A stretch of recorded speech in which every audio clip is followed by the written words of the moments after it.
આ તરફ છોટાઉદેપુર જિલ્લાના નસવાડી તાલુકાના છોટી ઉંમર કુપ્પા અને ખેડા ગામ આજે પણ માર્ગની પાયાની સુવિધાથી વંચિત છે।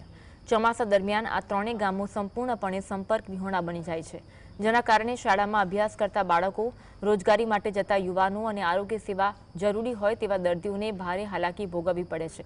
આ વિસ્તારમાં 108 એમ્બ્યુલન્સ પણ આવી શકતી નથી, જેના કારણે ગંભીર રીતે બીમાર વ્યક્તિઓને જીવના જોખમે ખભા પર ઝૂલામાં મૂકી હોસ્પિટલ લઈ જવામાં આવે છે। આશ્ચર્યની વાત એ છે કે દેશને આઝાદ થયાને 17 દાયકા થઈ ગયા, આ ગામમાં માત્ર 6 કિલોમીટરના કાચા માર્ગની માંગણી હજુ પણ અકબંધ છે। વાડિયા જતો રસ્તો હજુ પણ બનતો નથી। આઝાદીના વર્ષો બાદ ને ચોમાસામાં એટલી તકલીફ પડે છે કે અમારે અહીંયા 108 કે કોઈ સાધન વસ્તુ આવી નથી શકતું।